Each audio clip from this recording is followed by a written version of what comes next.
So again, thank you guys for joining us. I appreciate you coming out to this webinar. We're going to talk about how the e-file services inside of your 1099, etc. software can save you time this January. Everybody has a busy January, I know, and so anything we can do to save time there, we wanted to do to help you. So let's go over our agenda really quickly. So we'll do some quick introductions, talk a little bit about who we are and what everybody's doing here. We'll go through the W-2 and 1099 compliance and state filing updates, just a couple brief updates on W-2s and 1099s and some of the filing deadlines. And then we'll walk through that e-file services demonstration, and then we'll have enough time at the end here to do some questions and answers, hopefully get all your questions answered. So my name is Jason. I am the Partner Relationship Manager with Nelco. And who is Nelco? Nelco and AMS, 1099, etc. partner together to help you guys complete your year-end filing. Nelco provides paper forms, paper checks to work with your software, with your 1099, etc. software. We also provide e-file services that are built directly into your 1099, etc. software. Walking through the e-file services demonstration, I have with me on the line Eric Hollingsworth from 1099, etc. AMS. And so he will be walking through in a few minutes exactly what the e-file services will do, and he'll show you exactly how to do it. So before we get started, I'm going to toss a quick poll out there. A simple question: how many W-2s and 1099s did you file last year combined? If you guys don't mind answering that poll for me, we'll get started here with W-2 1099 compliance state filing updates. Don't have to be exact, just go ahead and do your best estimate in there.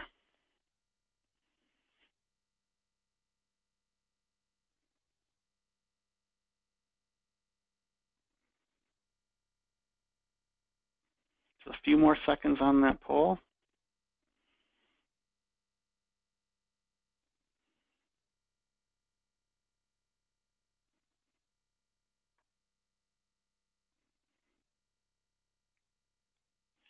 All right, I'm going to share really quick. So that you guys know, looks like about 45% of you guys were in the 100 to 250 range, and then it was kind of spread about across the other end of the spectrum there. So thank you very much for taking that poll and filling us in there.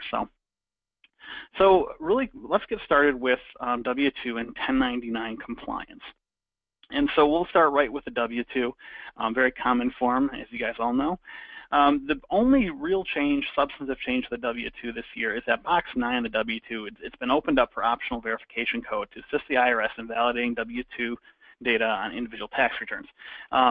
So you're going to hear a very, very common theme running through most of the changes this season, and it is security.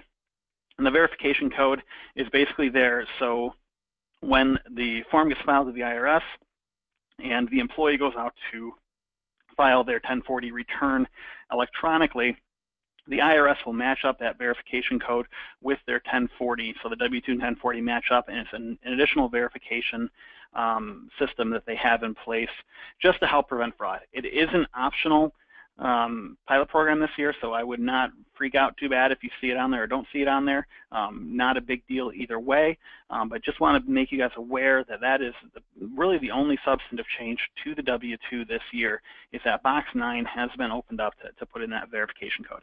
And again, the only time that this is applicable is if somebody is electronically filing their 1040 after the W-2 filing season here. One thing that happened last year, and again, it was a security issue, is that the due dates changed for W-2s and most 1099 forms. And so you guys may know this, but it's kind of an important one, so I kind of wanted to go over it here. If for all W-2s, or if your 1099 miscellaneous has information in box 7, the IRS is requiring these to be sent to January 31st, by January 31st, regardless of the filing method. So it used to be you had to have recipient copies or employee copies in the mail by January 31st. You had to have them postmarked to the IRS by the end of February, and you had to have them electronically filed to the IRS by the end of March. However, what they were seeing is that people would make fraudulent tax returns sometimes early in February or as soon as the IRS opened up to do returns, And so they would file it with a huge refund, and then they would get a huge refund from the IRS check, and then they would disappear. And the IRS doesn't have any way to check against that fraud. And so what the IRS wanted to do is get these W-2s and 1099s into them earlier, so that way they can, before they issue that big fat refund to the fraudulent person, they can just go ahead and check that against the 1099 of the W-2 that they've already received. And obviously, if they get them by January 31st, they have the ability to do that, or in theory have the ability to do that. Whether or not they actually are able to pull that off is an entirely different question. But that is kind of the idea behind the change on this. And again, box 7 is that kind of that magic box. We'll talk about states in a second, because this change here does have some cascading effects. And again, we'll talk about that in just a second. But prior to the talking about that, I want to talk about some of the other 1099 changes. The 1099 miscellaneous is the most common form that we see. It's probably the most common form that you guys file. However, there were some other changes, including the 1098, box 10 is a new field. 1099 OID, the box 11, tax exempt OID is a new field. And for the 1099S, box 5 is now used to report the transfer of real estate by a foreign person. So those are some other 1099 changes for you. If those are applicable, please make note of those. So I mentioned before that the IRS changing kind of has a cascading effect. And the way that cascading effect works is that the states all of a sudden said, hey, wait a second, IRS is getting them earlier. We should be getting them earlier too. So what we see this year is that there are a lot of states that are changing their due dates. And most of them, I take it back, all the states that are changing are all moving them up to January 31st. Most of them are moving them up from January 31st from the end of February. Nebraska down here moved it up a whopping 1 day. Last year was February 1st, and this year is January 31st. Most of the rest of them are moving them up into January 31st from the end of February. There is a list of all of the states that have a W-2 and 1099 deadline changes this year. I'm plopping that up there so you can review really quickly and see if there's any changes on there that are applicable to you for the states that you're filing in. Do have another resource for you, so don't worry. You don't have to scribble those down quite so quickly here if you have a bunch of different states here. There's some other state filing changes, not necessarily resulting in a due date change. Number one, Hawaii is going to electronically file for the first time this year. They decided to join the 21st century and allow electronic filing, whereas last year and the years past, they've only accepted paper returns. Iowa initially required 1099 filing for 2017. However, that's been rescinded. Is not applicable for 2017. W-2 filing was new in 2016 in the state of Iowa, and that is going to be new as well this year. Maryland is requiring e-filing for all W-2s this year, so where Hawaii is just getting into their e-file game, Maryland's going all into the e-file game and requiring all W-2s get electronically filed to them as well. Oklahoma is again requiring 1099 reporting. The requirement was suspended for tax year 2016, but the great state of Oklahoma decided to bring it back for 2017. So a lot of you guys are probably wondering, saying, hey, Jason, that's a lot of information coming at me. Isn't there a way to get this more simple? And yes, there is. NOCLAsolutions.com/state changes. So you go out there, all the information that I just showed you will be available. You can see the different states, the deadline changes, description of the different changes. This is updated regularly, so I highly recommend you guys go out there and check prior to the due date, and just a resource for you to go out and see the different deadline changes for the different states there. One other quick thing we didn't mention is there are some changes for the 1095C ACA forms.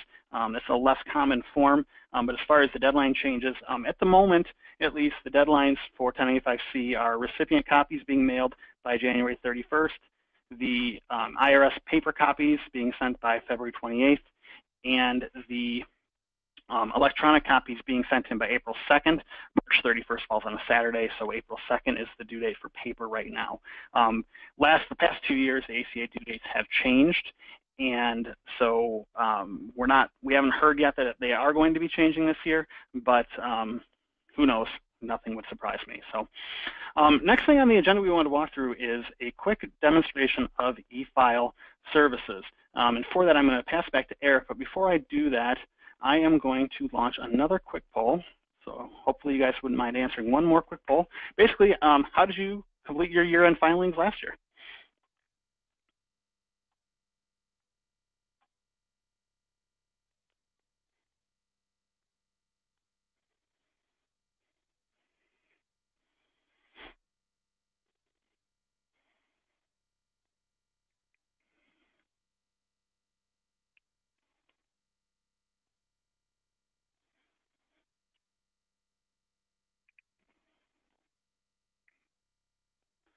All right, just another second or two on the poll.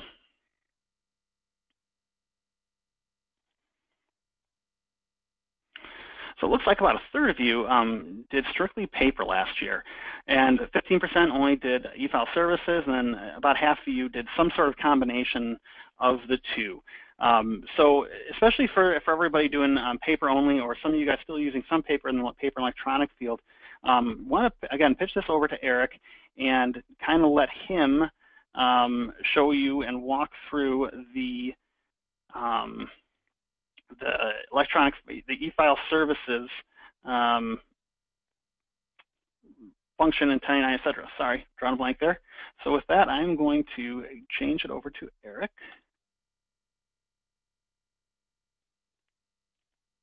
Eric, you there? Yes, I'm here. Just 1 second while I show this. No problem.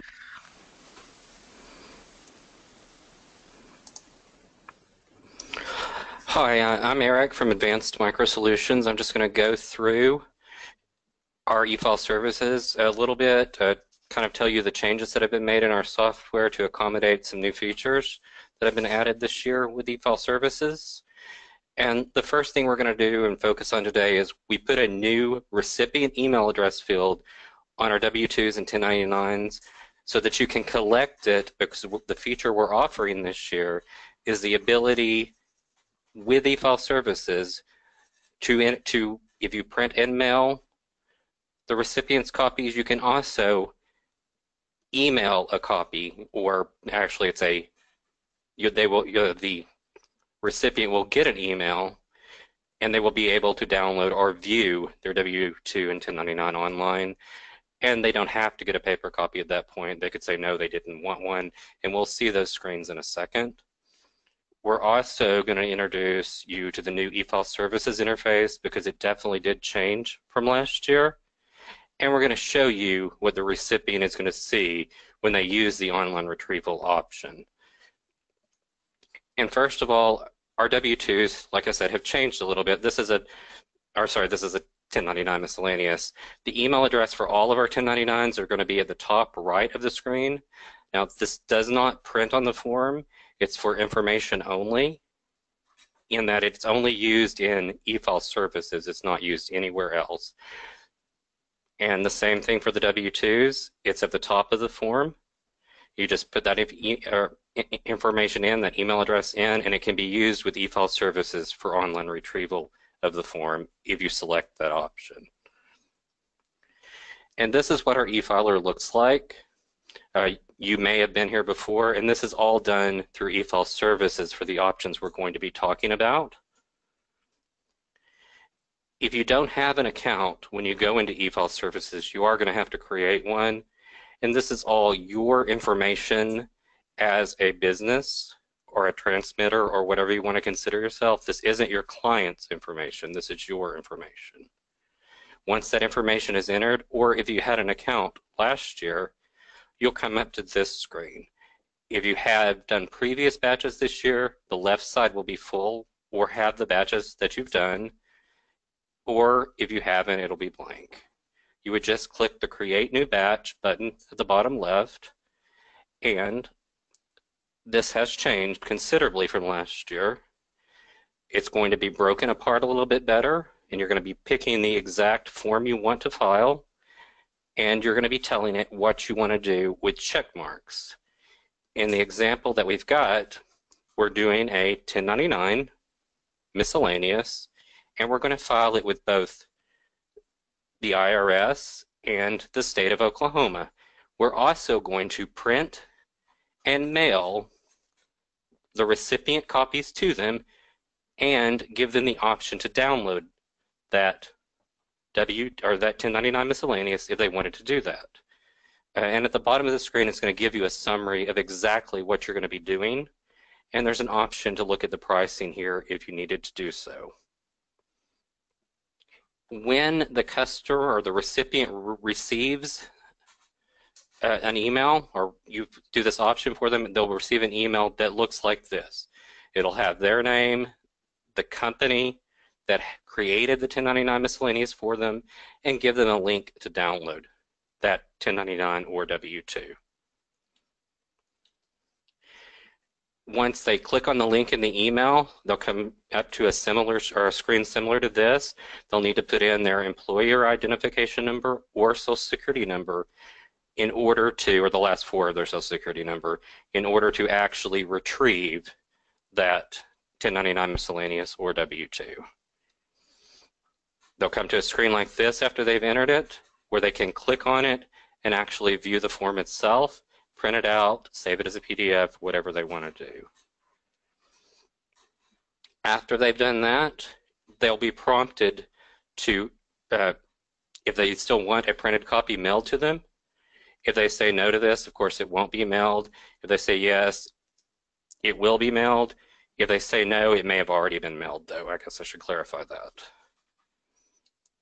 And here is the pricing of the e-filing. What we're talking about for this option, the print and mail, there's no additional charge for the retrieval. It will save you a lot of time in January. You won't have to stuff the envelopes. You can have the e-file services print them out, mail them to your recipients. They can also retrieve that 1099 or W-2 online. You'll save on postage.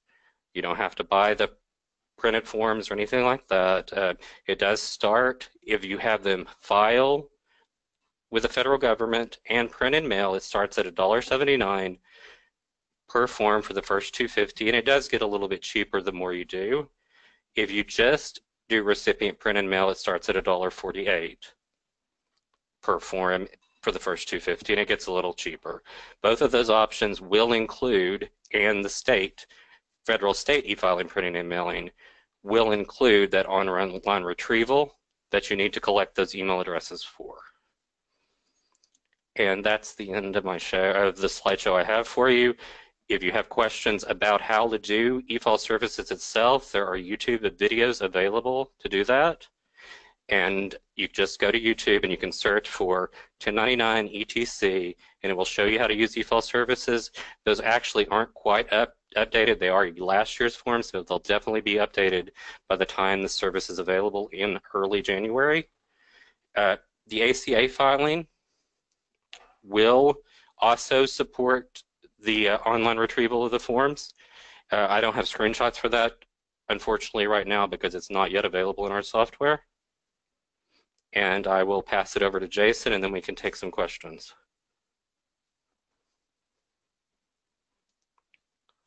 Thank you, Eric. Appreciate that.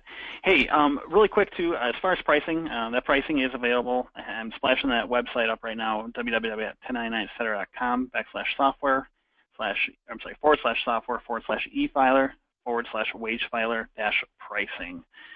So that is available there. We'll go out to that page really quick. So you can see here it is broken down as far as all the pricing is available. So really quick, let's go ahead and go to some questions and answers. We have a couple questions that have already come in. A couple people asked if there was a file with the presentation materials. Yes, I just put that into the handout section of GoToWebinar. So feel free to go out and grab that from the handout section of GoToWebinar.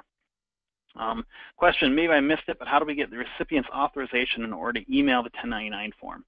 The IRS says 1099 W-2 forms cannot be emailed without permission. Sonia, that's a great question. Thank you very much.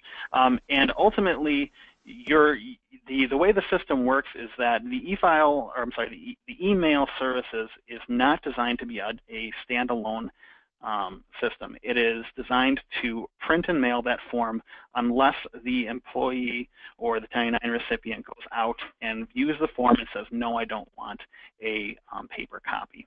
And so if they get out there fast enough to catch it before we start actually printing and mailing that copy directly out to them, they can suppress the printing of that, and that counts as permission. So you don't have to worry about getting the authorization. We get it. And if they decide not to give us the authorization, we're just going to go ahead and print and mail them a form. So everything kind of rolls along as expected. So hopefully that answers the question. If you have to pay, already pay for e-file services, we have to pay more in order for the recipient forms we emailed. No, the email to the recipients is if you're doing the recipient print and mail service in conjunction with the emails, then no, you will not have to pay any extra. It is the same price whether or not there is an email in there or not. Can you opt out of print and mail option? Yes, when you are, as Eric was showing you before, when you're selecting your services, you choose, you can e-file the IRS, e-file the state, or both. And then below that, there is an option for recipient print and mail, and you can simply uncheck that if you don't want the print and mail option there. Other questions? I'm sorry, I didn't say this before, but if you guys have questions, please go to the GoToWebinar menu bar there, and there's an option for questions, so go ahead and put your questions in there. Is the due date for recipients January 31st and IRS? Yes, for all W-2s, and again, any 1099 miscellaneous with information in Box 7, the due date is going to be January 31st for getting it to the IRS and also postmarked to the recipient. Also, most states are moving to that same January 31st. Same deadlines as the IRS.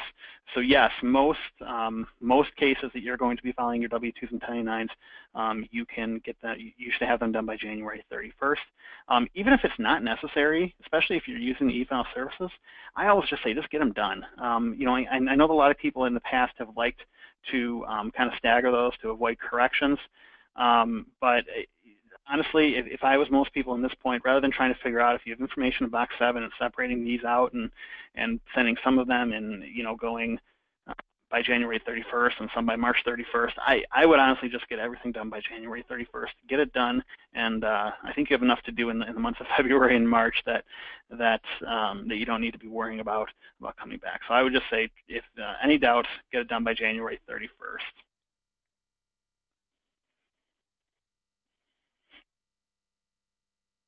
Other questions?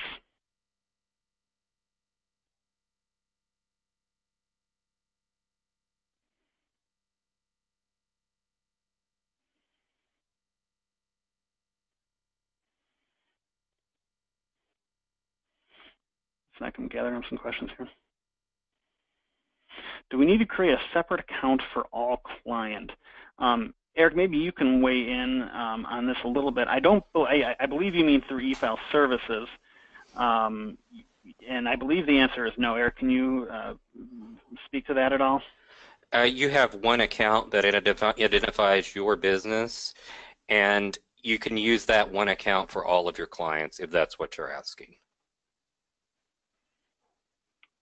And that's the account setup screen that I showed you earlier.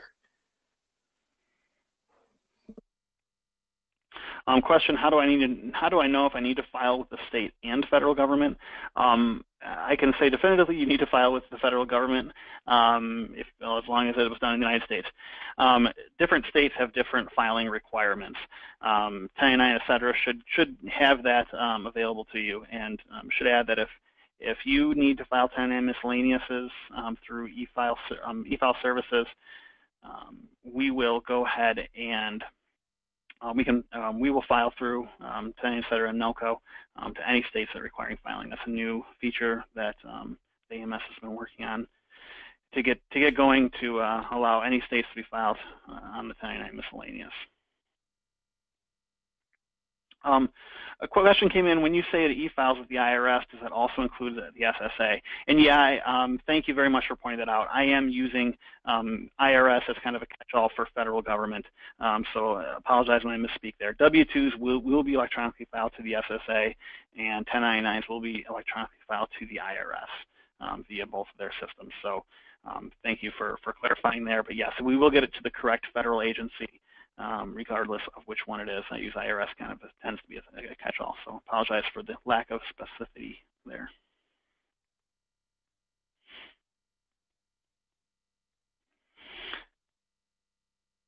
Other questions? You guys are asking good questions, by the way.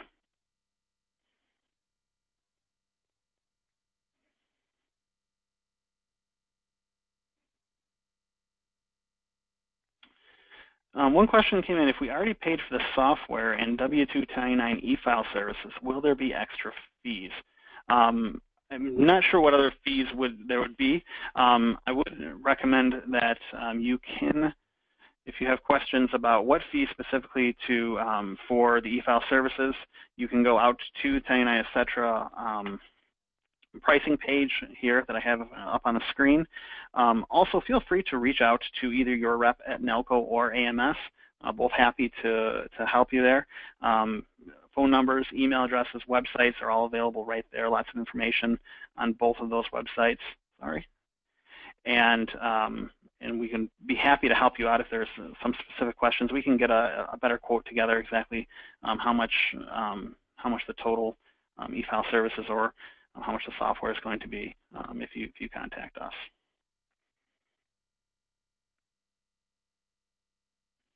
Hey, Jason, this is Wes from Advanced Micro. If I can jump in on that question real quick. Absolutely. Thank you, Wes. There might be some confusion. We don't charge anything for e-file services. You may have purchased e-file direct, and in that case, you would just pay the per form charge for e-file services for the print and mail. Again, there is no charge for the e-file services software. There's just the per form charge for whatever service you select to file with.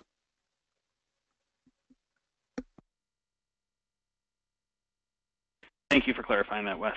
Appreciate you cleared things up there. Any other questions before we wrap up here? We're right at exactly a half an hour, and typically I find that about at a half hour, people start to lose interest. That the mind can only handle as much as the seat can. So, so if there's no other questions, we'll go ahead and wrap up here.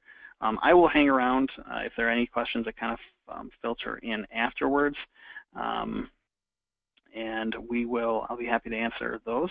Otherwise, again, contact information is up there on the screen. Feel free to contact NELCO or AMS. We're both happy to assist you in whatever way we can to make your year-end filing system that much smoother. So on behalf of the AMS team, Tanya, etc., Wes, and Eric, I appreciate you guys joining us today, and we look forward to working with you some more in this coming year-end filing season, and have a great January. Thanks, everybody.